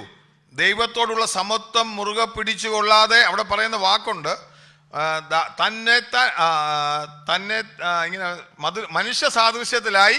ആ വാക്കാ ഉദ്ദേശിച്ചത്. തന്നെത്താൻ എന്ത് ചെയ്തു? ഒഴിച്ചു. എന്താ ഇരിക്കുന്ന വാക്യം? തന്നെത്താൻ ഒഴിച്ച് വേഷത്തിൽ മനുഷ്യനായി എന്ന് പറഞ്ഞു കഴിഞ്ഞാൽ, ഇപ്പം ഞാൻ ഉദാഹരണം പറയാം. ഇതിപ്പോൾ വെച്ച് കഴിഞ്ഞാൽ യേശു ക്രിസ്തുവിന് എങ്ങനെ ഒരേ സമയത്ത് സമ്പൂർണ്ണ ദൈവമാണ്. ദൈവം ഒരിക്കലും ദൈവം അല്ലാതാകാൻ പറ്റത്തില്ല. ദൈവം അല്ലാതായി കഴിഞ്ഞാൽ പിന്നെ ദൈവം അല്ല. എന്നൊക്കെ പറയുന്നത് മനസ്സിലാകുന്നുണ്ടോ? എന്ന് പറഞ്ഞു കഴിഞ്ഞാൽ നിത്യപുത്രനായ യേശു കർത്താവ് ഒരിക്കലും ദൈവമല്ലാതായാൽ അവൻ ആരല്ല? ദൈവമല്ല. അവൻ എന്ത് ചെയ്തു? ഇവിടെ വായിക്കുന്നത് തന്നെത്താൻ ഒഴിച്ചു വേഷത്തിൽ മനുഷ്യനായി. അതിൻ്റെ അർത്ഥം എന്ന് പറഞ്ഞാൽ, ഇപ്പം ഞാൻ പറയാം, ഒരു ഇന്ത്യൻ പ്രധാനമന്ത്രി നാട്ടിലോട്ട് വരിക. നാട്ടിൽ വന്നു കഴിഞ്ഞപ്പോൾ അവിടെ കുറേ ആൾക്കാർ വലിയ റോഡ് പണി നടത്തുന്നു. പുള്ളി ഇന്ത്യൻ പ്രധാനമന്ത്രിയാണ്. അന്നേരം അടുത്തുള്ള ആൾക്കാരോട് എല്ലാവരോടും പറഞ്ഞു, എല്ലാവരും പോയിക്കോ, നിങ്ങൾ ഇനി ഇവിടെ വരണ്ട. പുള്ളിയും പെട്ടെന്നൊരു പണിക്കാരുടെ ഡ്രസ്സും ഒക്കെ എടുത്തിട്ടേച്ച് അവിടെ ഉടുത്തി വന്ന് എന്ത് ചെയ്യുക, ഈ സാധനം എല്ലാം ചുമക്കാൻ തുടങ്ങിയെന്ന് വിചാരിച്ചു. ശരിക്കെന്ന് പറഞ്ഞു കഴിഞ്ഞാൽ ആ സമയത്തും അദ്ദേഹം ഇന്ത്യൻ പ്രധാനമന്ത്രി തന്നെയാണെങ്കിലും താൻ ഒരു വാക്ക് കൊടുത്താൽ ചെയ്യാവുന്ന കാര്യത്തിന് പകരമായിട്ട് താൻ തന്നെ ഇറങ്ങി ചെയ്യുക. തനിക്ക് അധികാരമുണ്ട്. എന്നാൽ ഇത് ഒഴിഞ്ഞു വെച്ചെന്ന് പറഞ്ഞതുപോലെ യേശു കർത്താവ് എന്ത് ചെയ്തു? ദൈവമായിരുന്നവൻ തന്നെ താൻ എന്ത് ചെയ്തു? ഒഴിച്ച് വേഷത്തിൽ മനുഷ്യനായി തീർന്നു. അതിൻ്റെ അർത്ഥം എന്ന് വെച്ച് കഴിഞ്ഞാൽ തൻ്റെ സമ്പൂർണ്ണ ദൈവത്വവും അതൊരിക്കലും പോയിട്ടില്ല. അതേസമയം അവൻ എന്തായിരുന്നു? പരിപൂർണ മനുഷ്യനുമായിരുന്നു എന്നുള്ളതാണ് ഞാൻ പറയുന്നത്. അന്നേരം ദൂതന്മാരിലും താഴ്ച വന്നവനായി അവൻ മനുഷ്യനായി തീർന്നു നമുക്കറിയാം. എന്നാൽ നമ്മൾ ഈ വായിച്ച വാക്യത്തിൽ എബ്രായ ലേഖനത്തിൽ വരുമ്പോൾ എന്തിനു വേണ്ടിയാണ് ദൂതന്മാരിലും താഴ്ച വന്നത്? അതാണ് 9-ാം വാക്യം തുടങ്ങുമ്പോൾ വായിക്കുന്നത്. എല്ലാവർക്കും വേണ്ടി മരണം ആസ്വദിപ്പാൻ. എന്തിനു വേണ്ടിയാ? എല്ലാവർക്കും വേണ്ടി മരണം ആസ്വദിക്കുന്നതിന് വേണ്ടി. നമുക്ക് ഈ ആസ്വദിക്കുക എന്ന് പറയുന്നത് ഇച്ചിരി വ്യത്യാസമുള്ള കാര്യം. വിഴുങ്ങുന്നതും ആസ്വദിക്കുന്നതും വ്യത്യാസമുണ്ട് അല്ലേ? ഈ മരുന്നൊക്കെ നമ്മൾ കിട്ടി കഴിഞ്ഞാൽ ഒറ്റയടിക്ക് അങ്ങ് വിഴുങ്ങും. എന്ന് വെച്ച് കഴിഞ്ഞാൽ കയ്പായതുകൊണ്ട് എന്ത് ചെയ്യും? നമ്മൾ ആൾക്കാർ അങ്ങ് വിഴുങ്ങി കഴിഞ്ഞാൽ പിന്നെ കുഴപ്പമില്ലല്ലോ. എന്നാൽ ആസ്വദിക്കുക എന്ന് പറയുന്നത് വ്യത്യസ്തമാണ്. ഇച്ചിരി ഐസ്ക്രീം കിട്ടിക്കഴിഞ്ഞാൽ പിന്നെ പെട്ടെന്ന് എടുത്തു നാക്കെ വെച്ച് വായിക്കാത്തൊക്കെ വെച്ച് നമ്മൾ ആസ്വദിക്കുക എന്ന് പറയുന്നത്. ടേസ്റ്റഡ്, ഇംഗ്ലീഷ് പറഞ്ഞിരിക്കുന്നത് ടേസ്റ്റഡ് എന്നാണ് പറഞ്ഞിരിക്കുന്നത്. കർത്താവ് എന്ത് ചെയ്തു? മരണത്തെ ടേസ്റ്റ് ചെയ്തു. അത് നമ്മൾ അതേ ഭാഗം തന്നെ അതിൻ്റെ ആ വാക്യത്തിൽ തന്നെ വായിക്കുമ്പോൾ ഇങ്ങനെ വായിക്കുന്നുണ്ട്, മരണം അനുഭവിച്ചവർ, സഫേർഡ് ഡെത്ത് എന്നാണ് പറഞ്ഞേക്കുന്നത്. നിങ്ങൾ എങ്ങനെ വായിക്കുന്നു? താഴ്ച വന്നവനായി യേശു മരണം അനുഭവിച്ചത് കൊണ്ട്, he suffered death, tasted death. മരണം എന്ത് ചെയ്തു? അവന് ആസ്വദിച്ചു. നമ്മൾ എന്തിനാ ആസ്വദിച്ചത്? അതിനകത്തുള്ള മുഴുവൻ കാര്യങ്ങളും അറിയണമെങ്കിൽ നമുക്കറിയാം, നമ്മൾ ഈ ഷുഗർ കോട്ടഡ് മെഡിസിൻസ് ഒക്കെ കഴിക്കാറുണ്ട്. ഷുഗർ കോട്ടഡ് മെഡിസിൻ നമ്മൾ കഴിക്കാറുണ്ട്. അന്നേരം അതിൻ്റെ പ്രത്യേകത എന്താണെന്ന് ചോദിച്ചു കഴിഞ്ഞാൽ നമുക്ക് അതിനകത്ത് കയ്പ് അറിയാതിരിക്കാൻ വേണ്ടിയാ. കഴിച്ചോടാന്ന് ചോദിച്ചാൽ കഴിച്ചു, പക്ഷെ നമുക്ക് അതിനെപ്പറ്റി അതിൻ്റെ കയ്പൊന്നും നമുക്കറിയത്തില്ല. എന്നാൽ ഒരു കാര്യം എന്താണെന്ന് ചോദിച്ചു കഴിഞ്ഞാൽ ഈ കർത്താവ് എന്ത് ചെയ്തു? മരണത്തിൻ്റെ സകല വേദനയും കഷ്ടതയും താൻ ടേസ്റ്റ് ചെയ്തു. ടേസ്റ്റ് ചെയ്ത് എങ്ങനെയാ മനുഷ്യനായി നമ്മൾ ഹി എംപ്റ്റീഡ് ഹിംസെൽഫ്. മനുഷ്യനായി വന്നിട്ട് താൻ സകല ഈ മരണമെന്ന് പറയുമ്പോൾ നമ്മൾ ചിന്തിക്കുന്ന ക്രൂശിലെ മരണം മാത്രമല്ല. ഈ നമ്മൾ കർത്താവിൻ്റെ മരണം എന്ന് പറയുമ്പോൾ നമ്മൾ ചിന്തിക്കുന്ന ഒന്നാമത്തെ കർത്താവിൻ്റെ മരണം എന്ന് പറയുന്നത് എന്നറിയോ? ഹി എംപ്റ്റീഡ്, തന്നെ താൻ ഒഴിക്കുക. നാം പറഞ്ഞ ഇച്ചിരി എന്താ വെച്ചാൽ അതെന്താ വലിയ കാര്യം? ഏറ്റവും വലിയ കാര്യമാണ്. ഇപ്പോൾ ഞാൻ പറയാം, ഞാൻ ഇരിക്കുന്ന പൊസിഷനിൽ നാളെ എന്നെ നമ്മൾ ഓഫീസിൽ ഇരിക്കുക, ഞാൻ മാനേജറാണെന്ന് വിചാരിച്ചോ, നാളെ പോയിട്ട് നീ ഓഫീസിൽ പോയി ആയിട്ട് തൂക്കാൻ പറഞ്ഞു കഴിഞ്ഞാൽ ഞാൻ തൂക്കുമ്പോൾ അങ്ങനെ അതേ ഇരുന്ന നിലയിലുള്ള ഞാൻ തൂക്കാൻ പോയി കഴിഞ്ഞാൽ എനിക്ക് വരുന്ന ഒരു മരണമുണ്ട്. ആ മരണം എന്ന് പറഞ്ഞാൽ എന്നാണെന്നറിയാമോ? എൻ്റെ ഉള്ളിൽ വരുന്ന ഒരു ഹർട്ടുണ്ട്, ഒരു മുറിവുണ്ട്.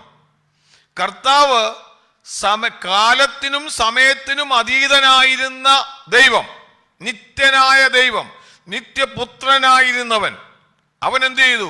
മനുഷ്യത്വം എടുത്ത് തന്നെ തന്നെ ലിമിറ്റ് ചെയ്ത് സമയത്തിനകത്തും സ്പേസിനകത്തും എന്ന് പറഞ്ഞു കഴിഞ്ഞാൽ അവൻ ആകാശത്തിലും ഭൂമിയിൽ ഉൾക്കൊള്ളിക്കാൻ പറ്റത്തില്ല ദൈവത്തെ.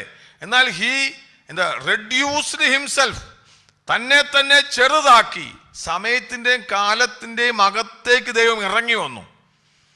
അങ്ങനെ വന്ന ആ കർത്താവിൻ്റെ ഭൂമിയിലെ ജീവിതം എന്ന് പറയുന്ന മുഴുവൻ മരണമായിരുന്നു. എന്തിനായിരുന്നു? സകലത്തിൻ്റെ മേലും തനിക്ക് ലഭിച്ച അധികാരത്തെ വിട്ടുള്ള മരണം. ഇത് നമ്മുടെ ജീവിതത്തിൽ, ഇതാണ് ക്രിസ്തീയ ജീവിതം എന്ന് പറയുന്നത്. ഇപ്പം കർത്താവ് പറഞ്ഞു, നിങ്ങളിൽ ഏറ്റവും എളിമയുള്ളവൻ നിങ്ങളെക്കാൾ ഏറ്റവും വലിയവനായിത്തീരണം. താഴ്മയുള്ളവൻ. നമ്മൾ താഴ്മയുള്ളവനായിരിക്കണമെന്നുണ്ടെങ്കിൽ ഇച്ചിരി ബുദ്ധിമുട്ടാണ് കേട്ടോ. സഹോദരന്മാരുടെ ഇടയിൽ ഏറ്റവും താഴ്മയുള്ളവനായിരിക്കണമെങ്കിൽ. കാര്യം എന്ന് പറഞ്ഞു കഴിഞ്ഞാൽ അവിടെ ഒരു മരണം ആവശ്യമുണ്ട്. അവിടെ നമുക്ക് ചിലത് ഒഴിഞ്ഞു വെക്കേണ്ട ആവശ്യമുണ്ട്, ചിലത് നഷ്ടപ്പെടുത്തേണ്ട ആവശ്യമുണ്ട്. എന്നാൽ കർത്താവ് എന്ത് ചെയ്തു? നമുക്ക് വേണ്ടി മരണം ടേസ്റ്റ് ചെയ്തു. ഇവിടെ പർട്ടിക്കുലറായിട്ട് ക്രൂശിനെ പറ്റി പറയുമ്പോഴും നമ്മൾ മൊത്തത്തിൽ എടുക്കും. പൗലോസ് പറയുന്നുണ്ട് ഈ വാക്യം, ഇതുവരെ വാക്യം, ഞാൻ ദിവസേന മരിക്കുന്നു. അങ്ങനെ വാക്യമായിട്ടുണ്ട്. നമ്മൾ കൊരിന്ത്യർ ലേഖനത്തിലാണെന്ന് തോന്നുന്നു വായിക്കുന്നു. ഞാൻ എന്ത് ചെയ്യുന്നു? ദിവസേന മരിക്കുന്നു. ആ മരണം എന്ന് പറയുന്നത് പലതിൽ നിന്നും താൻ വേർപെടുന്നതാ, പലതും താൻ ഒഴിഞ്ഞു വെക്കുന്നതാ. ഞാൻ ഇന്നത്തെ കാലം അങ്ങനെ കർത്താവ് എന്ത് ചെയ്തു? മരണം ആസ്വദിച്ചു. എന്തിനാന്ന് ചോദിച്ചു കഴിഞ്ഞാൽ നമുക്ക് തുല്യം സകലത്തിലും പരീക്ഷിക്കപ്പെടും. നമ്മൾ ഇതിൻ്റെ അവസാനത്തെ വാക്യത്തിൽ പറയുന്നുണ്ട്. ഞാനത് ആ വാക്യത്തിലേക്ക് പിന്നീട് നമ്മൾ വരുന്നുണ്ട്. അതിൻ്റെ 17-ാം വാക്യത്തിൻ്റെ 2ാം ഭാഗം, 17-ാം വാക്യം 17-18 വായിച്ചോ. അതുകൊണ്ട് ജനത്തിന്റെ പാപങ്ങൾക്ക് പ്രായശ്ചിത്തം വരുത്തുവാൻ അവൻ കരുണയുള്ളവനും ദൈവകാര്യത്തിൽ വിശ്വസ്ത മഹാപുരോഹിതനുമാകേണ്ടതിന് സകലത്തിലും തന്റെ സഹോദരന്മാരോട് സദൃശനായി തീരുവാൻ ആവശ്യമായിരുന്നു. എങ്ങനെയായിരുന്നു? സകലത്തിലും തന്റെ സഹോദരന്മാരോട് സദൃശ്യനാകുവാൻ അവൻ ആവശ്യമായിരുന്നു. അടുത്ത വാക്യം, താൻ തന്നെ പരീക്ഷിതനായി കഷ്ടം അനുഭവിച്ചിരിക്കയാൽ പരീക്ഷിക്കപ്പെടുന്നവർക്ക് സഹായിപ്പാൻ കഴിവുള്ളവൻ ആകുന്നു. അതാ ഞാൻ പറഞ്ഞത്, താൻ തന്നെ പരീക്ഷിച്ച്. എന്നാൽ എവിടൊക്കെ കർത്താവ് പരീക്ഷിക്കപ്പെട്ടിട്ടുണ്ട്? സകലത്തിലും താൻ പരീക്ഷിക്കപ്പെട്ടിട്ടുണ്ട്. ഇനി ഭൂമിയിൽ ഒരു മനുഷ്യന് സംഭവിക്കാവുന്ന സകല പരീക്ഷകളുടെയും അന്നേരം പണ്ട് ഇത് പറഞ്ഞപ്പോൾ ഒരാൾ എന്നോട് ചോദിച്ചു, അങ്ങനെ ആകുമ്പോൾ യേശു കർത്താവ് ഈ ഫാമിലി ലൈഫ് ഒന്നും ഇല്ലായിരുന്നില്ല, എന്നാൽ അതിൻ്റെ കഷ്ടത അനുഭവിച്ചിട്ടുണ്ടോ ഒരാൾ എന്നോട് ചോദിച്ചു. ഇത് പറഞ്ഞപ്പോൾ സകലത്തിലും കഷ്ടത അനുഭവിച്ചു. ഞാൻ പറഞ്ഞു, എല്ലാ കഷ്ടതയും 3 എണ്ണത്തിനകത്ത് ഒതുങ്ങിയിട്ടുണ്ട്. നമ്മൾ വായിച്ചിട്ടുണ്ട്, കർത്താവിനെ പിശാച് വന്ന് പരീക്ഷ 3 എണ്ണമാണ് അല്ലേ? ബാക്കി എല്ലാത്തിലും പരീക്ഷിക്കപ്പെട്ടിട്ടുണ്ട്. വെള്ളമടിയിൽ കർത്താവ് പരീക്ഷിക്കപ്പെട്ടിട്ടുണ്ടോ? ഞാൻ പറഞ്ഞ അതിൻ്റെ ഒരാൾ ഇങ്ങനെ ഈ വിഷയം പറഞ്ഞപ്പോൾ ഒരാൾ ചോദിച്ചു. ഞാൻ പറഞ്ഞ എല്ലാത്തിലും ഒന്ന് വചനം പറയുമ്പോൾ അതിൻ്റെ റൂട്ട് കാരണം എന്താണോ അതെല്ലാം കർത്താവ് എന്ത് ചെയ്തിട്ടുണ്ട്? പരീക്ഷിക്കപ്പെട്ടിട്ടുണ്ട്. നമുക്ക് അങ്ങനൊരു വിഷയത്തിലുള്ളവനെ മോചിപ്പിക്കാൻ അവരോട് തുല്യനായിട്ട് നമ്മുടെ കർത്താവ് പരീക്ഷിക്കപ്പെട്ടവനാ എല്ലാ നിലയിലും. അതുകൊണ്ട് ഞാൻ പറഞ്ഞതിൻ്റെ അർത്ഥം എന്ന് വെച്ച് കഴിഞ്ഞാൽ, അതുകൊണ്ട് നമുക്ക് വേണ്ടി എന്താ ഗുണമെന്നറിയാമോ? കഷ്ടം അനുഭവിച്ചിരിക്കാൻ നമുക്ക് പരീക്ഷിക്കപ്പെടുന്നവരെ സഹായിപ്പാൻ കഴിവുള്ളവനാകുന്നു. ഞാൻ പറഞ്ഞത്, നമുക്ക് ഈ കർത്താവ് അനുഭവിച്ച പിശാച് കൊണ്ടുവന്ന പരീക്ഷകൾ നമ്മൾ നോക്കിയാൽ അവിടെ 3 നിലയിൽ നമുക്ക് നമ്മൾ വായിക്കുന്നുണ്ട്. എന്തുവാ? കൺമോഹം, ജഡമോഹം, ജീവനത്തിന്റെ പ്രതാപം. ഈ 3 പരീക്ഷകളും കർത്താവ് ജയിച്ചു. ആദിമ മനുഷ്യൻ എന്ത് ചെയ്തു?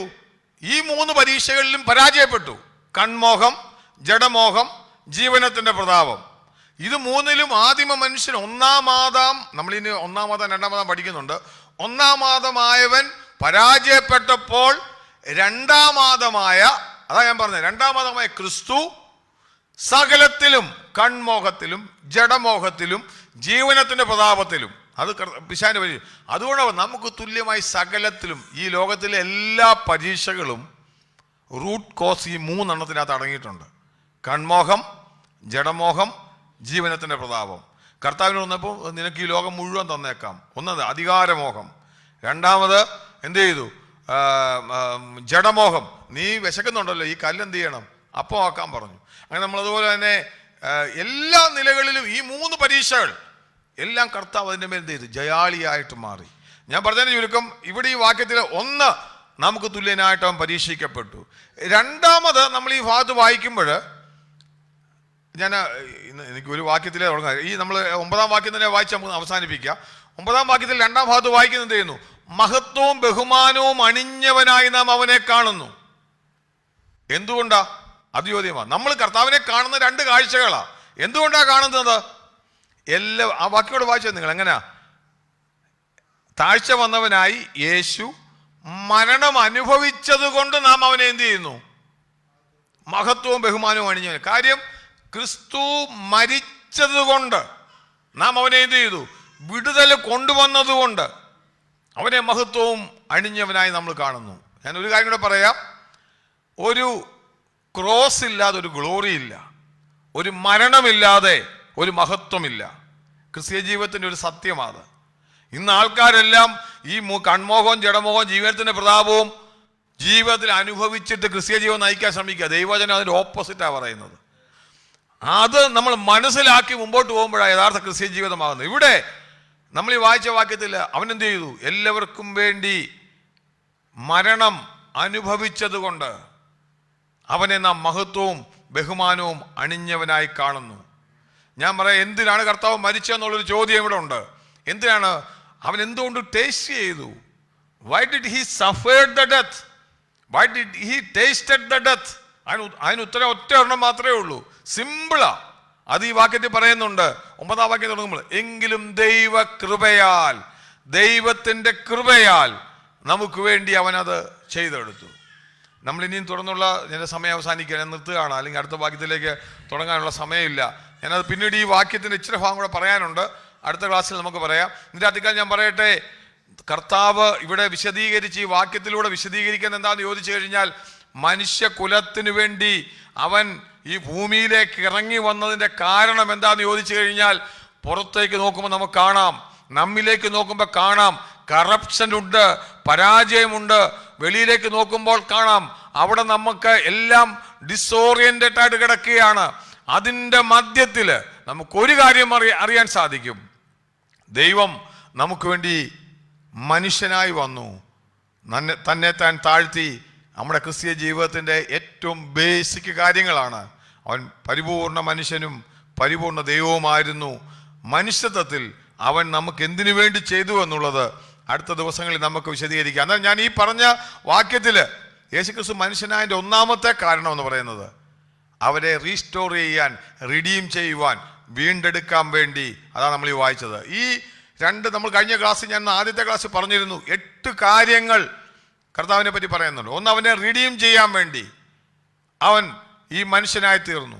പിന്നെ ഏതൊക്കെയാണ് നമ്മൾ പിന്നെ ഓരോ കാര്യങ്ങൾ താഴോട്ട് വായിക്കുമ്പോൾ 8 കാര്യങ്ങൾ നമ്മൾ പഠിക്കുന്നുണ്ട്. ഒന്ന്, അതുപോലെ കർത്താവ് എന്ത് ചെയ്യുമെന്ന് ചോദിച്ചു കഴിഞ്ഞാൽ, ഒന്ന് അവൻ പുനഃസ്ഥാപിച്ചു, രണ്ടാമത് അവൻ നമുക്ക് വേണ്ടി മരണത്തെ രുചിച്ചറിഞ്ഞു.